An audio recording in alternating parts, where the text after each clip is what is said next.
এরকম সুপ্রিয় দর্শক, আপনাদের ভালোবাসা আসলে আমার অসহায় মেয়ের কাছে আমরা শুনবো তার জীবন কাহিনী। আসসালামু আলাইকুম। ওয়ালাইকুম সালাম। আসসালামু আলাইকুম। ওয়ালাইকুম আসসালাম।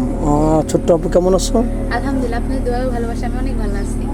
যাই হোক, তোমার নামটা আমাদের দর্শক বন্ধু জানতে চায়, একটু নামটা বলো। জি, আমার নাম মাহি ইসলাম। মাহি ইসলাম। তোমার হোম ডিস্ট্রিক্টটা? আমার হোম ডিস্ট্রিক্ট চট্টগ্রাম। চট্টগ্রাম।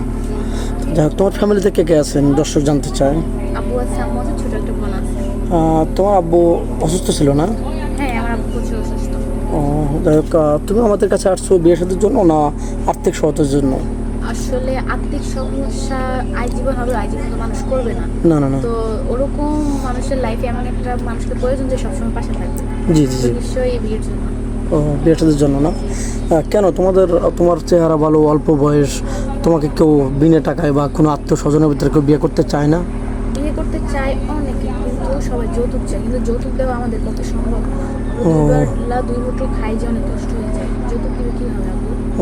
বুঝতে পারছি, মানে তোমাদের ওদিকে যৌতুকের হারটা বেশি, যৌতুক চায়, বিনা যৌতুকে কেউ নিতে চায় না।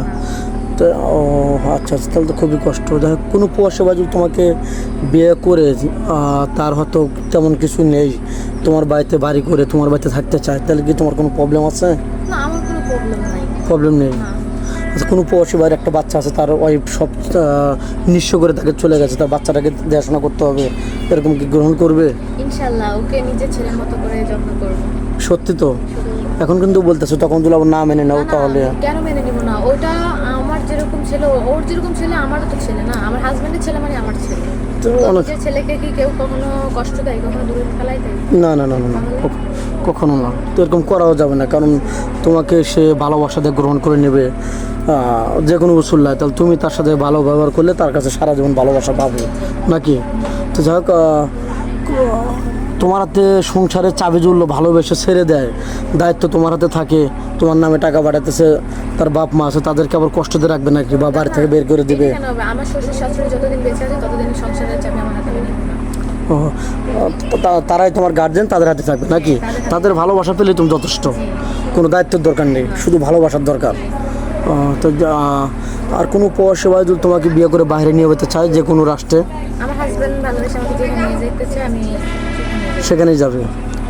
যাক, তুমি এই স্কুলে লেখাপড়া করছো, হচ্ছে পাস করছো, কোনো ফ্রেন্ড ফলোয়ার কেউ ভালোবাসতে চায়নি, ভালোবাসার প্রস্তাব দেয়নি? চাইছে ভালোবাসতে, কারণ আমি আগেও বলছি, এখন বলতেছি, ভালোবাসতে সবাই পারে, কয়জনে পারে আগলে রাখতে শেষ করতে। ওই জন্য আমি ভালোবাসি না কাউকে। ওই জন্য তুমি অনেকেই দেখছো যে ভালোবাসার ভিতরে শুধু ঘৃণা, ভালোবাসাটা আসলে নেই বর্তমান, শুধু ঘৃণা ছাড়া কিছু নেই। মা বাবা দেখে শুনে একটা লুজার থেকে দিল, ওইটা অনেক সুখের খাওয়া। নিজে পছন্দ করে কোটিপতিকে বিয়ে করলো, ওইটাতে সুখ শান্তি হয় না। হ্যাঁ, বুঝতে পারছি তোমার কথা, লজিক আছে, অনেক সুন্দর কথা বলছো। যাই হোক, ভিডিওটা স্কিপ করতে বাড়াতে চাচ্ছি না। তো তোমার ফোন নাম্বারটা দিয়ে দাও। আমার মোবাইল ব্যবহার করি না। ফোন ইউজ করো না, বা তোমার ফোন নেই, আদৌ নেই? এটা কোনো ফোন নেই, আমাদের নাম্বার দেওয়া থাকবে, মানে ইউটিউব চ্যানেল কর্তৃপক্ষের নাম্বার দেওয়া থাকবে। কেউ ভিডিও কল দেবেন না, অডিও কল দেবেন, ভিডিও কল দিলে ব্লক করতে বাধ্য হবো। ভালো থাকবেন, সুস্থ থাকবেন, এই বলে শেষ করে দিচ্ছি।